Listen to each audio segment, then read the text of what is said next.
Charlie Kirk కేవలం తన 31 ఏళ్ల వయసులో అమెరికాలోని ఓటా అనే ప్రాంతంలో జరిగిన ఒక కార్యక్రమంలో తుపాకీ కాల్పుల్లో ప్రాణాలు కోల్పోయారని మనందరికీ తెలుసు. అతను ఒక రాజకీయ విశ్లేషకుడు, సామాజిక కార్యకర్త, అన్నిటికంటే ముఖ్యంగా ప్రభు అయిన యేసుక్రీస్తును ధైర్యంగా ప్రకటించే ఒక విశ్వాసి.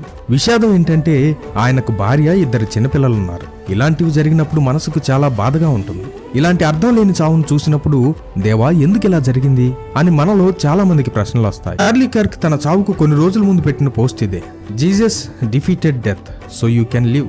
ఆ పోస్ట్ లో ఆయన ఇలా రాశాడు: యేసు మరణాన్ని జయించాడు, అందుకే మీరు జీవించగలరు. ఒకవేళ చార్లీ కర్క్ కేవలం ఒక రాజకీయ నాయకుడు మాత్రమే అయ్యుండి క్రీస్తులో విశ్వాసం లేకపోతే అతని జీవితం ఇంతటితో ముగిసిపోయేది. అతను ఈ లోకంలో చేసిందంతా ఇక్కడితోనే సమాప్తం. అంతిమంగా దానివల్ల ఏం ప్రయోజనం ఉండేది కాదు. కానీ చార్లీ క్రీస్తులో ఉన్నాడు కాబట్టి అతని జీవితం ఇప్పుడు అన్నిటికంటే విలువైనదిగా మారింది.